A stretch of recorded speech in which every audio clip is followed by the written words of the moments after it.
જામનગર મહાનગરપાલિકાના વર્ષ 2025-26ના સામાન્ય બજેટને તથા વર્ષ 2024-25ના રિવાઇઝ્ડ બજેટને મંજૂરી આપવા માટે આજે બુધવારે સવારે ટાઉન હોલ ખાતે જામનગર મહાનગરપાલિકાની બજેટ માટેની જનરલ બોર્ડની બેઠક યોજવામાં આવી હતી। થોડા દિવસો અગાઉ કમિશનર દ્વારા રિવાઇઝ બજેટ અને ડ્રાફ્ટ બજેટ સ્ટેન્ડિંગ કમિટી સમક્ષ મૂકવામાં આવેલ, જેમાં કમિટી દ્વારા જરૂરી સુધારા વધારાઓ કરી ભલામણો સાથે આજે આ બજેટ કમિટીના ચેરમેન દ્વારા બોર્ડના અધ્યક્ષ મેયરને સુપરત કરવામાં આવ્યું હતું। અત્રે ઉલ્લેખનીય છે કે સ્ટેન્ડિંગ કમિટીએ મંજૂર કરેલા આ બજેટમાં રૂપિયા 4.25 કરોડના વેરા ચાર્જીસ વધારે લાદવામાં આવ્યા છે, એટલે કે દર વર્ષ કરતાં આ વર્ષે નગરજનોએ વધારાના રૂપિયા 4.25 કરોડ મહાનગરપાલિકામાં ભરવાના થશે।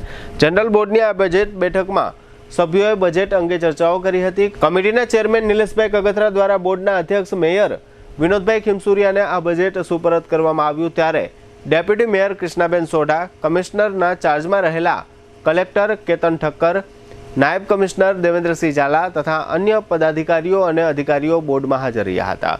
મેયરને સુપરત કરવામાં આવેલા આ બજેટમાં ચેરમેને જણાવ્યું છે કે 1/4/2025ના દિવસે કોર્પોરેશનની ઉઘડતી પુરાંત 384 કરોડ હશે। વર્ષ 2025-26 દરમિયાન રૂપિયા 1435 કરોડ જેટલી આવકનો અંદાજ બાંધવામાં આવ્યો છે।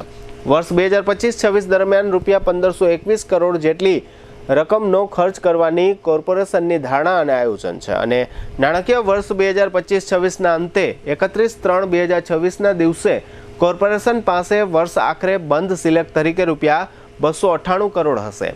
એ પ્રકારના અંદાજો આ બજેટમાં રજૂ કરવામાં આવ્યા છે। આ તકે ચેરમેન વર્તમાન નાણાકીય વર્ષના વિવિધ કામોનો ઉલ્લેખ કર્યો હતો।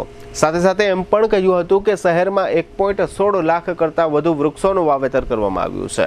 હાલમાં જે કામો ગતિમાં છે તે કામોનો પણ ઉલ્લેખ કરવામાં આવ્યો હતો અને નવા કામો અંગે પણ ચેરમેન દ્વારા વિગતો આપવામાં આવી હતી।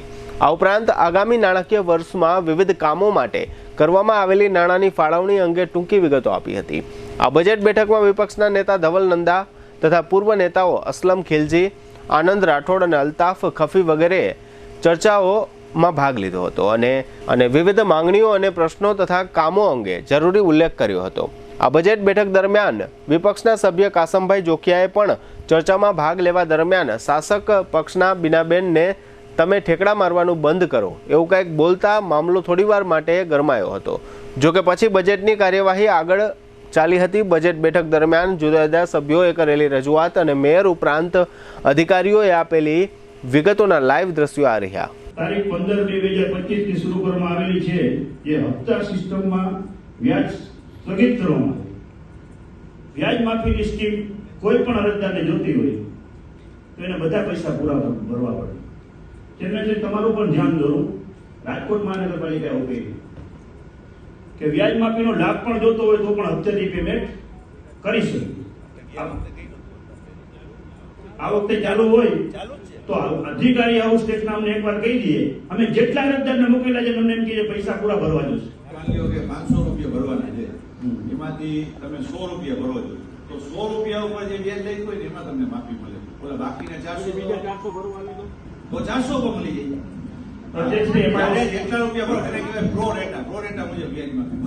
આપણા રસવાઈ દીર્ઘાઈ છે ને ના ના એવું નથી, આખી રમત રસવાઈ દીર્ઘાઈની છે અને તમને કોઈ મિસગાઈડ કરી રહ્યું છે।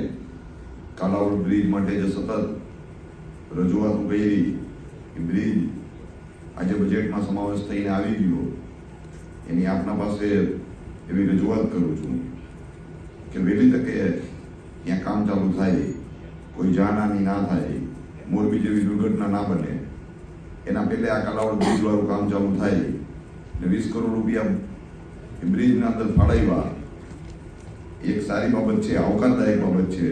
વિરોધ પક્ષ માત્ર વિરોધ ખાતર નથી ઉઠતો। માનનીય ચેરમેન શ્રીએ ઘણું વિચાર્યું હશે, ઘણી એની કલ્પના છે કે જામનગર શહેરને આપણે કઈ રીતે ડેવલપ કરી, જામનગરની પ્રજાને આપણે કઈ રીતે સુખાકારી આપી। પણ એક પ્રાણલાલ વ્યાસનું ભજન છે, મને જ્યાં ગમે ત્યાં હું હરું છું ફરું છું, નથી આ જગતની મને કોઈ બીક, ફક્ત મારા આકાથી ડરું છું। એટલે જુનાગઢ ફરતા હતા, દિલ્હી ફરતા હતા, ગાંધીનગર ફરતા હતા, પછી આપણા રાજકોટના બેનુઆ કુંભ મેળામાં ફરતા હતા. એટલે એ બધા ફરવાનો હક તમને ગાડી આપી છે, છૂટ છે, ફરો. બજેટ છે સાહેબ, એમાં બધા જે કામો છે છેલ્લા હું 4 વર્ષથી આ ચૂંટાઈને સભ્ય બન્યો છું, 4 વર્ષથી આ બધા કામો આવે છે, એકેય કામ થતા નથી. અમારી એવી અપેક્ષા છે કે જે ચેરમેન સાહેબે કીધું કે બધા કાર્યો અને બધા કામ થઈ જાય એ તાત્કાલિક થાય અને જે આ ટેક્સ લગાવવામાં આવ્યો છે તે નાબૂદ કરવામાં આવે તો અમે વિપક્ષ તરફથી આ બજેટને સંપૂર્ણપણે સાથ સહકાર આપવા તૈયાર છીએ.